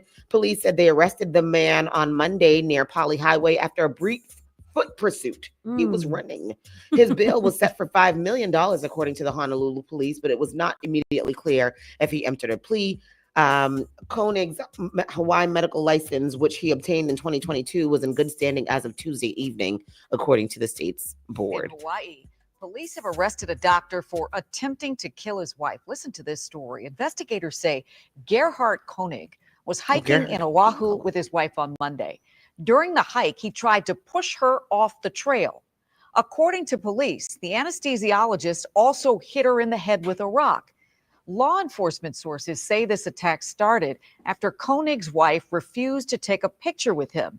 She was taken to the hospital in serious condition. Koenig was arrested after a 6-hour manhunt. The charges against him include an attempted murder charge, and others are pending. Why she didn't want to take the picture with him? I don't know, but did that sound like a scene from White Lotus and the rest? Like a scene from Crazy. Something crazy. Like, I tried to push her off the trail. She didn't die, so I hit her upside the head with a rock a couple of times. I was like, come, baby, let's take a picture. She was like, no. So I tried to push her off the trail and then beat her in the head with a rock. Why, sir? What happened? Why are you like this? You're so angry. But that's what I'm saying. Like you, and then now what? Right. You didn't kill her. Now you going to jail. Right. And you're an anesthesiologist, and anesthesiologists get paid. So she's getting paid from you trying to kill her for just not taking a picture. Good for her. That's wild work. Corey said he's Bayesian. Who's Bayesian? Everybody's so angry these days. Why doesn't everybody just calm down? But the thing is, how they supposed to calm down? You always got to be on alert and calmed up these days because you so angry. Everybody's so angry. Relax. Act like Donald Trump. He's making everybody feel angry. The babysitter went to check for a monster in the child's room and find a man hiding under her bed. This is what's happening in the world. A babysitter in Kansas made a shocking discovery while attempting to prove one of the children she was looking after that there wasn't a monster hiding underneath the bed. What do you do with that? What do you do in that situation? Now I'm going to go prove to you there's no monster under the bed. I look under the bed and see a man. Now what? Right, because are you ever going to be able to be okay? Like even into your adult years, you're always going to think there's somebody under the bed. On Monday, March 24th at around 10:30 p.m., local authorities responded to a report of a disturbance call in wherever this is. I don't know where it is, which is outside the city of Great Bend. Okay, so that's in Michigan. Is that where you're? That's South Bend. Okay, some Bend. Bend.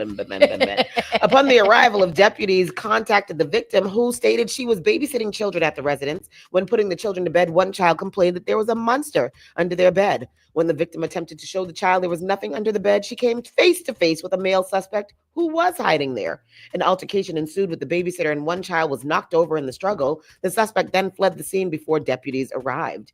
Martin Villalobos Jr., 27, has since been arrested and transported to Barton County Jail, officers confirmed. The Post stated that the suspect had once lived at the residence, but there was currently a protection from abuse order issued against him to stay away from the property.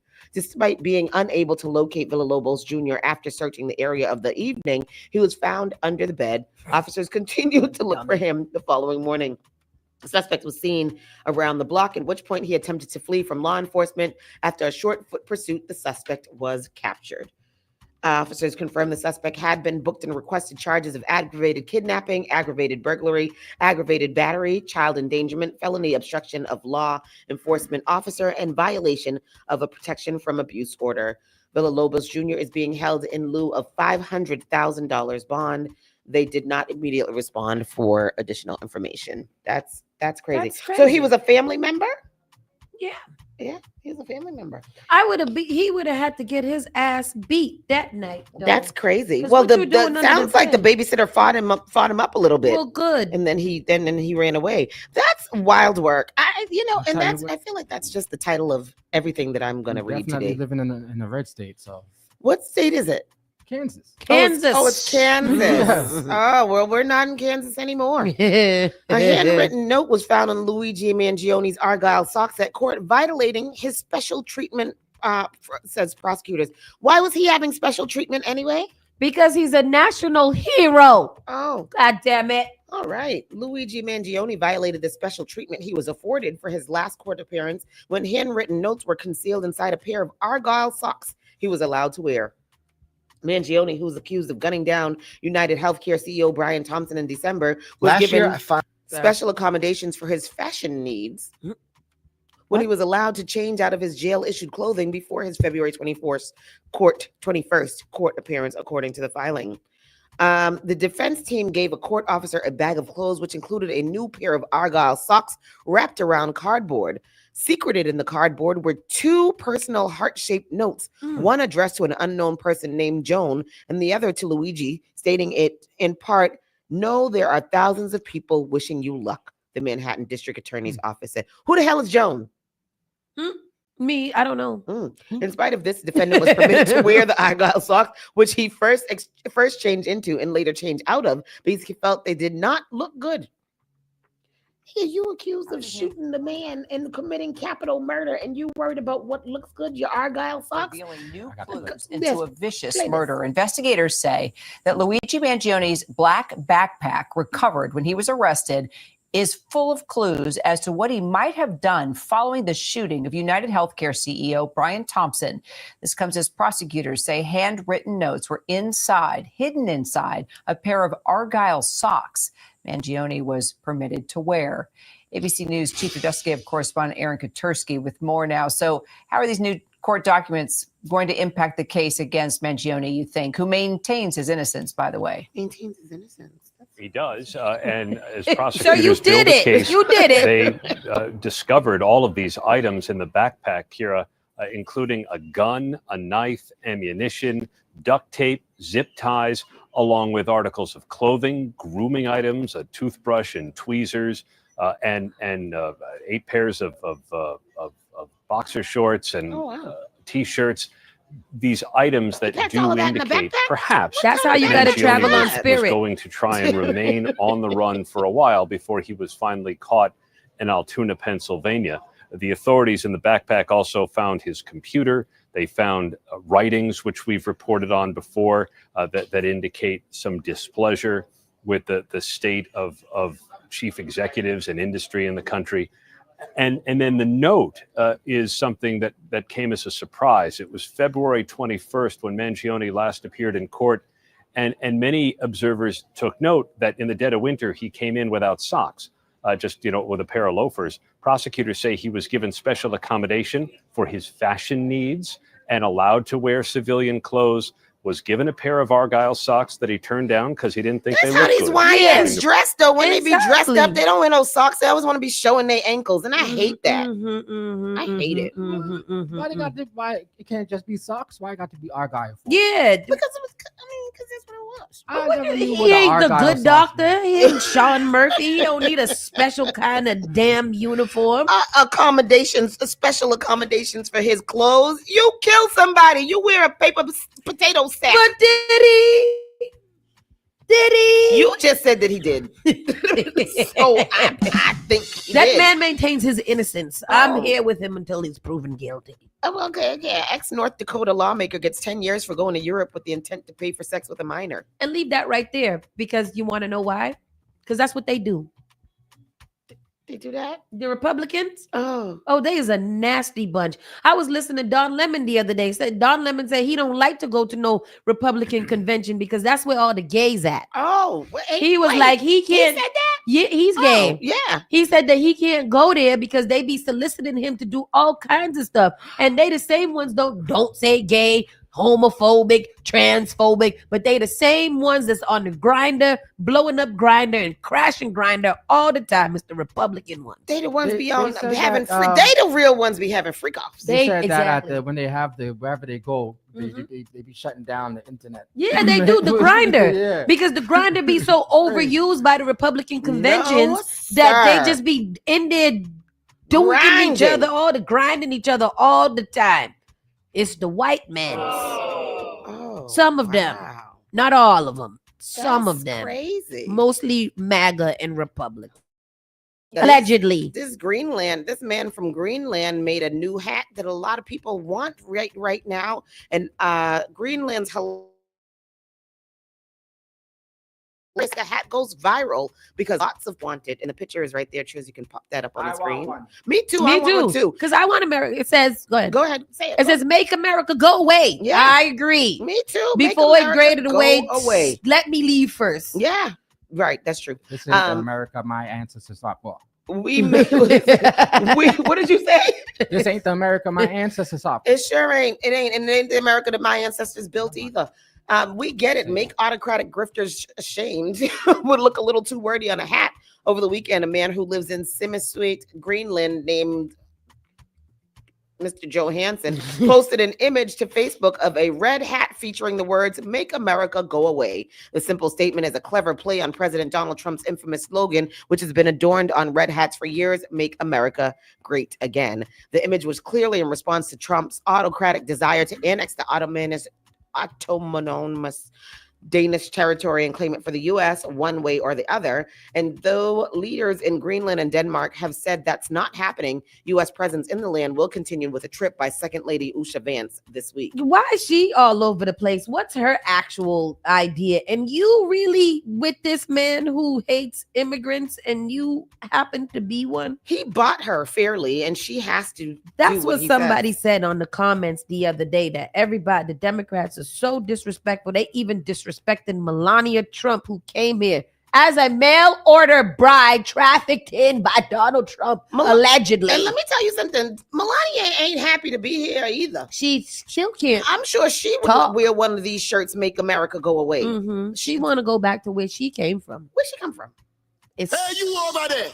Yeah? Hey, you so. Yeah? I'm talking to you. I ding dong from Reva Skeva. I don't think she's from there. I don't think she's.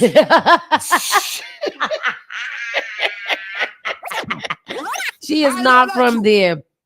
In the interest of time, though, we're gonna go right into the entertainment news. Yeah, slide over there.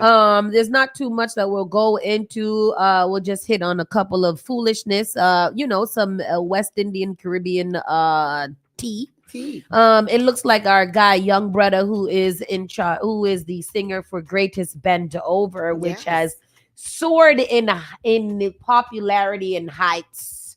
And for the next year, it shall remain Big because budget video. Oh, did he? Yeah, they have. So there's two videos for it. One is like, small budget, and one Yeah. is the money budget. Oh, is the small budget one with the girl there shaking up and flopping up her booty? Yeah, that back wasn't and forth? quite what I thought of when Me, I I didn't saw love this it. song. I quite like. Is the second one nicer? Yeah, second one's they put money into it. Yeah, okay. So I guess this is some just talking about these artists as they grow in popularity, how they go from being the people's champs to being like super popular, mad, unrelatable and unapproachable, I guess. So she's telling the story of Dear Young Brother. She writes an open letter to him. When I saw you last night in the football in Atto Bolden Stadium, I was so excited and proud to see you because of the accomplishments, your talent, and how far you've come in your journey to automatically just like the other celebrities I saw. I wanted to pick as proud Trinbagonian. I would have never approached you if I knew you were an ass in real life.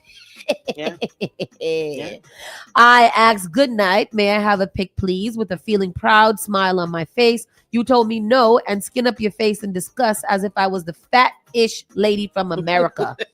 Wow. From American. Oh, from American. That's the doodle lady Yeah, from the doodle America. girl. A few things, my boy. You reach where you are now because of the fans, and now you're swell-headed with a skin-up face to us because when I told the other regular people around you what you did, they said you were like that towards everyone else. Oh my If you gosh. didn't want pics with us or not to be bothered as a famous celebrity, you should have sat in the VIP area where no regular people were allowed, or don't show up because you don't want to be bothered by fans. Boy, and even though you didn't want some pics, sometimes it's how you move. Do you say things you didn't? Blah, blah, blah, blah, blah. Yeah. She's very upset about this. And that, I think we've all experienced that. Yeah. You might see a celebrity or someone that you consider a celebrity, and you get very excited to see them, and then their demeanor. That's how I felt about LeBron James. That's me with LeBron James too, and I could never stand him. That's and celebrity basketball game, right? Yep, and that was at UMass before he was even famous. Exactly. I think he had just gotten signed for the first time. Yep. And that's how I ever will feel about Busta Rhymes. I love true. Busta Rhymes to death, and I can't stand him at the same time. Yeah. Yep. It's important, especially for these West Indians or these Caribbean or these foreign artists because first of all, you only big in one genre. Yep. You know, so until you are Beyonce level or at least worldwide known, I believe that you should still, even if you don't want to take pictures, like she said, go into VIP, stay away from people for the most part. But it is very disheartening to hear that because he seemed like he was the only person that I was excited to see in Trinidad too. You also have to give them grace though, because he is arguably the #1 artist in Trinidad Right now. Just for right now. And this was his first year that he was actually on a lot of shows and stuff. So and we know that's a lot of, and there are people here that have pictures with him and said that he had no problem and was nice with them. I feel like humility goes a long way. Yeah. And young Bretta is I think before this song, he was mostly well known for what he did on the internet. So people were relating to him just as like a person, more so than whatever. So I think that this is really just a really, really bad look for him. Yeah. For somebody to come out and have to put something like this on the internet, which and is then what for made it to him go most famous. viral, Right? and for it to go that's viral. it's not a good look. Yeah. Like and then I think it wasn't necessarily that he wouldn't take the picture. I Yeah. guess it was the skin up face Yeah. and that's just overall demeanor. Right. You can be like, oh no, not right now. I'm busy, right. or like Yeah. I'm overstimulated. Yeah. But just to be kind of mean about it. I'm cool. not saying this how he is. I never met the brother, so I don't know. Yeah. But I agree with you, Juice. I do not get starstruck by celebrities anymore. Yeah. Because you're not gonna make me feel like I'm less than because I'm supporting you. Yeah. So like people be like, oh my God, you want a picture? Abso-friggin-lutely not. Right. Because how does that increase my social capital? Yeah. By taking a picture with this person. Mhm. Nope.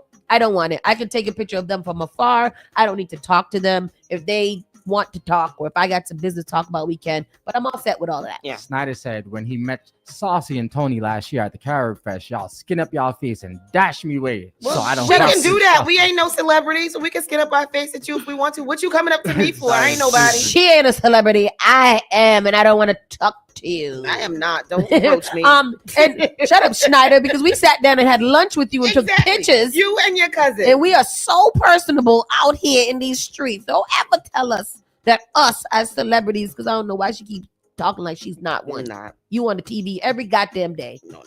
You on billboards in Mattapan and in Upper's Corner. Cut it out. Better not. And it's celebrities like that. Oh no. That's I don't like them. I'm either. humble. I'm humble. Humdies. Speaking of humble, you need to be more like Sexy Red. Reportedly faces. Oh, Lord. Sexy Red reportedly faces new lawsuit after being accused of asking followers to attack her child's grandmother. Can you go to this visit? You go to this video right here, Tristan, so we can figure out. Why doesn't she behave at all? According to the news, in the suit that was filed on Monday, the rapper is accused of asking her followers on social media to kick in the door on her child's grandmother's home. It also being alleged that she asked for her followers to beat up the woman who has been identified as Nicole Barnes, aka her child's grandma. This the baby she just had? The one she filed just had. Oh my God. On Monday says Sexy Red, whose legal name is Janae Wary, asked her fans on Zodiac to kick in the door of the grandmother's Hazelwood home. The suit also says the rapper asked her followers to beat the woman up. That woman, Nicole Barnes, says she and her family members had to move out of the home for their safety. She also says she lives in constant fear and had to go to therapy for emotional distress. Damn. Barnes is asking the court for $5 million in damages. Why you do that? Because you know what? That's that Donald Trump effect. Sexy Red done aligned herself with Donald Trump, and now she feels like she could cause insurrection. Get the frick out of here. Somebody needs to go beat her ass. That's crazy. That's so mean. However, I would, and that's the thing, I would want to go to a Sexy Red concert, right? I don't want to be around the people who are also going to a Sexy Red. That's what I was going to say. I want to go, but I want to stand in the back. Immediately, I thought of the smell. Yeah. Oh, jeez. Yeah. I want to be in the back at the top or something like that. That's when you take the nosebleed seats, because I don't want to be down there with them. Because they all wearing gonorrhea lipstick and green discharge eyeliner. I don't have time for that type of foolishness in my life. But I do want to dance to this very song right here. Yeah. Yeah. Rock me around there in there, run. I am mad at. I want to go back to Glorilla. I want to go to Glorilla all the time. That was good. That was a good time. Sweat out my damn wig. Oh my goodness. Terrible. Sweat out my wig. This one. TD Jakes reveals his no, that's not the one. Pulpit pimping. Yes, but tell us about this, because I saw somebody's status about this. What happened? Social media goes off when reactions after Marvin Sapp never would have made it locks the church and demands $40,000 in a video. Yeah, he said everybody got to give $20. Marvin Sapp is trending after video footage surfaced of him asking the congregation to help him hit $40,000 goal. The footage sees him challenging churchgoers and online viewers to sow a small seed of $20 each. At this time, it's unclear when the video of Sapp was taken, but it definitely set social media users off. The Shade Room shared the video. Did you see it? No, I haven't. Is this right here? Let's call. That is involved. There's 1,000 of you. I said, close them doors. Yeah, he told the ushers to close the doors. Close the doors. Close the doors. Please. Close the doors. Thank you. We all gonna leave together. Oh. Y'all ain't going no place but to the restaurant. Hello. True. There's 1,000 of you tonight, and those that are watching, it's 1,000 that's watching online. This is a small seed. If I get 1,000 online to give this, if I get 1,000 in the sanctuary to give this, that's $40,000 tonight. I'm challenging each of you all down here to give a $20 seed. I just think $20 is a lot of money. $20, believe it or not, when my late wife Melinda P. Sapp was alive, was a good date. I could take her to the movies, buy a box of popcorn, get 1 soda, 2 straws. 1 soda, 2 straws. I wasn't cheap. That's swag. I was looking at her. I don't know, but I'll tell you what, I never would have made it through this speech. They would have let me out that door. Hello, sir, you're not trapping me in here. First of all, I feel too unprotected right now as an American citizen for you to be feeling that you could trap me anywhere. Are you crazy, Marvin Sapp? Oh no, that's awful. It says Schneider says no. Mike Knight says never would have gave it. Me. You know, like that's first of all, that's kidnapping. Number one. Number 2, unlawful imprisonment. You don't know my financial struggle or whatever. What did he need the money for in the first place? You don't know if the $20 I'm about to give you to hit your $40,000 goal is going to set me back and not feed my children. So don't lock me in the church and demand that I give you my money. Can you imagine that? Why don't you use some of that money you made from never would have made? Exactly. You can't never. I'm still with Mike Nice. Never would have gave it because you're not going to demand me to do it. Not at all. That's not something. That's not nice. And if you hadn't demanded me, you had a chance of getting a little bit more than $20. The preacher, but now you demanded me. No. The preacher didn't stop there. He asked the choir and clergy to actually drop $100 because it costs to sit up on stage. Sapp also told the 1,000 people in the crowd to bring the money to the altar so that he could see them come forward. As everyone made their way up, Sapp kept repeating, "Giving is worship." The singer also called his contributions an easy miracle, saying that they should be able to raise $40,000 with no problem. Unless it was for the church roof fund, I'm not giving it. I already paid my tithes. I'm not giving any more to the choir fund. Somebody's got to press charges. He would have been in the upper room if my granny would have sent me a text saying she's held up to her will. What's going on in these churches now? He asked 2,000 people for $20,000. What's the problem? This is a reflection of him personally and not the body of Christ. Amen. He could have closed the doors and locked them. He still wouldn't have gotten my money. Oh, and I'm calling my lawyer and the police. I hit him. Just sent me a video this morning of a church congregation, a church choir was singing, "Where your faith at? Where your faith at?" And they had fans and everything. Where your with faith, with the fan song? That's crazy. Everybody's going crazy. Everybody's losing Is it. that the one with the Uncle Luke song? Where your fans at? No, Boots on the Ground. Oh. Yeah, they was in there singing Boots. And you know why? I got my faith in the Lord. You know why That's I they were love that song right now? Because Why? when we went to Trinidad, that 17. That's what Eden was doing the other day. She had her fans doing the Boots on the Ground Did dance the other y'all day. see the big? Was that the thing with the big restaurant that had mad people? It had like at least 100 people doing that. Probably it's the song is the it's Go to it, find the song. The on song is there. what everyboody doing right now. So it's yeah. I And don't we'll know. leave you guys on that story right here because that's where we're going to go. Put it in the send it to him on the Facebook. Oh, video with Yeah. black people line dancing fan. I see what Oh, you here it did goes. there. Yep. This is it right here. This is fun. I want to learn this dance. We're gonna get the rhythm riders to come in here and teach us the fan dance. Everybody, Friday.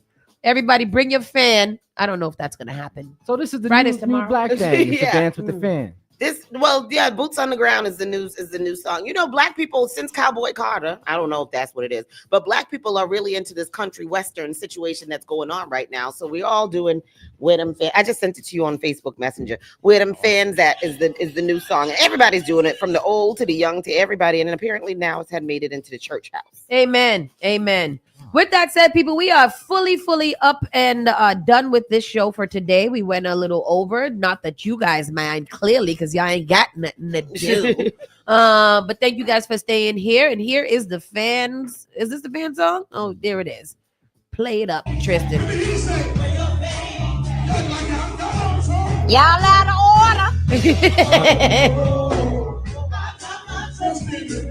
Yes, I got my trust in the Lord. Uh-huh.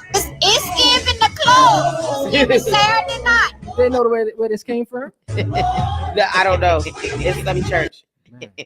Tristan. Bless their heart. That What's that? is funny. Just look at it. That is a funny thing to do. With that said, people, we are going to slide on over to the side real quick. Where the circle is. Yep. We're gonna slide on over to the side. We'll see you guys bright and early tomorrow. I might have an interview tomorrow. I don't know, but we will see you guys tomorrow bright and early. Meet us here at 9:00 in the morning. Spark FM Online, Saucy and Friends. We'll see you soon. Goodbye, everybody. Bye-bye. You're listening to Saucy and Friends in the morning with Miss Hot Sauce, Miss Tony, and Rockstone Triz.